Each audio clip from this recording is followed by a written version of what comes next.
Hello students, তোমরা এবছর যারা যারা ফার্স্ট সেমিস্টারে পরীক্ষা দিচ্ছ তাদেরকে সবাইকে অভিনন্দন জানাচ্ছি। তোমাদের ফেব্রুয়ারি মাসে পরীক্ষা। Sayan tuition centre YouTube channel থেকে তোমাদের স্বাগত জানাচ্ছি। আজকে আমি ফার্স্ট সেমিস্টার মাইনর অথবা DSC political science last minute suggestion নিয়ে আলোচনা করব। তোমাদের দেখো 4টা ভাগে প্রশ্ন আসবে।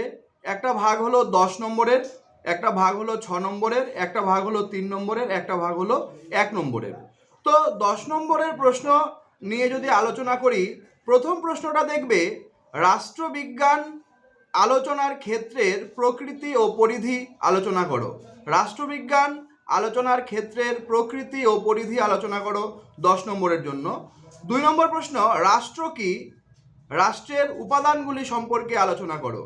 রাষ্ট্র কি? রাষ্ট্রের উপাদানগুলি সম্পর্কে আলোচনা করো।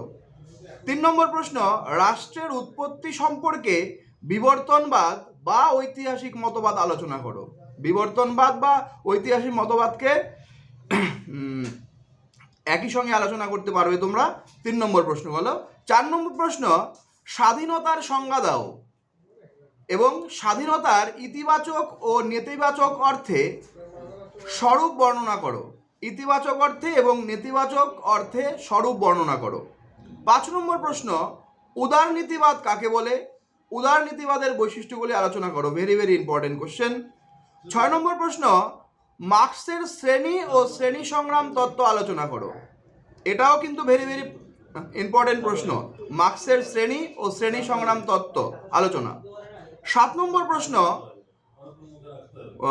রাষ্ট্রের প্রকৃতি সম্পর্কে আদর্শবাদ বা ভাববাদ তত্ত্ব আলোচনা করো। রাষ্ট্রের প্রকৃতি সম্পর্কে আদর্শবাদ বা ভাববাদ তত্ত্ব আলোচনা করো। এই যে 7টা প্রশ্ন বললাম, এই 7টা প্রশ্ন কিন্তু দেখে গেলেই তোমাদের আমি আশা করি আমরা আশা করি যে তোমাদের 10 নম্বরের জন্য সবগুলো প্রশ্ন কমন পড়বে। 10 নম্বরের 2টো প্রশ্ন লিখতে হয়।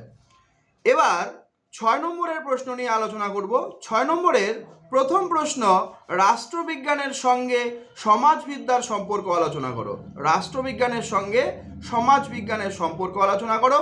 2 নম্বর প্রশ্ন, রাষ্ট্রের প্রকৃতি সম্পর্কে উদারনীতিবাদ তত্ত্বটি আলোচনা করো।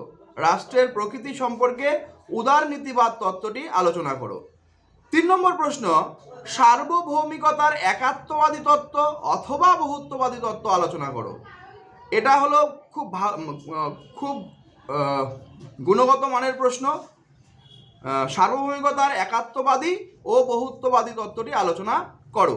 4 নম্বর প্রশ্ন, রাষ্ট্র ও সরকারের মধ্যে সম্পর্ক আলোচনা করো বা রাষ্ট্র ও সরকারের মধ্যে পার্থক্য আলোচনা করো।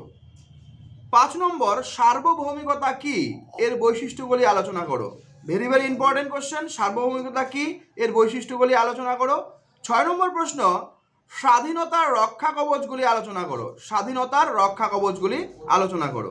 7 নম্বর, সাম্য কাকে বলে? সাম্যের প্রকৃতি পরিধি আলোচনা করো। আবার আসতে পারে সাম্যের বিভিন্ন রূপগুলি আলোচনা করো। সাম্যের প্রকৃতি পরিধি অথবা সাম্যের বিভিন্ন রূপগুলি আলোচনা করো। 8 নম্বর প্রশ্ন, ন্যায় বিচার বলতে কি বোঝো? ন্যায় বিচারের বৈশিষ্ট্যগুলি আলোচনা করো। ন্যায় বিচার বলতে কি বোঝো ও ন্যায় বিচারের বৈশিষ্ট্যগুলি আলোচনা করো। 9 নম্বর, জাতীয়তাবাদ কাকে বলে? জাতীয়তাবাদের মূল বৈশিষ্ট্যগুলি আলোচনা করো। এই যে 8টা 9টা প্রশ্ন বললাম 6 নম্বরের জন্য, এই 8টা 9টা প্রশ্ন পড়ে গেলেই কিন্তু তোমরা কিন্তু ওই 6 নম্বরের জন্য যে 4টা প্রশ্নের উত্তর দিতে হয় সেই 4টা প্রশ্ন আশা করি কমন পড়ে যাবে। এবার 3 নম্বরের প্রশ্ন নিয়ে আলোচনা করছি। সামাজিক ন্যায় বিচার কাকে বলে? সামাজিক ন্যায় বিচার কাকে বলে? রুশোর সাধারণ ইচ্ছা। 3 নম্বর, মার্ক্সের শ্রেণী ও শ্রেণী সংগ্রাম। 4 নম্বর, আচরণবাদী দৃষ্টিভঙ্গি কি? 5 নম্বর, বহু সংস্কৃতিবাদ। 6 নম্বর, সাম্যের বিভিন্ন রূপ। 7 নম্বর, নয়া উদারনীতিবাদ। এই যে 3 নম্বরের জন্য আমি 7টা প্রশ্ন বললাম, এই 7টা প্রশ্ন দেখে গেলে কিন্তু তোমরা ফার্স্ট সেমিস্টারে যারা মাইনর বা ডিএসসি পলিটিক্যাল সায়েন্স রয়েছে তাদের কিন্তু কমন চলে আসবে। এই হলো আমাদের ফার্স্ট সেমিস্টার মাইনর বা ডিএসসি পলিটিক্যাল সায়েন্সের সাজেশন, আমাদের ইউটিউব চ্যানেলটি যদি ভালো লাগে তবে সাবস্ক্রাইব করে দিও, বন্ধু বান্ধবের সঙ্গে শেয়ার করে দিও। ততক্ষণের জন্য ধন্যবাদ।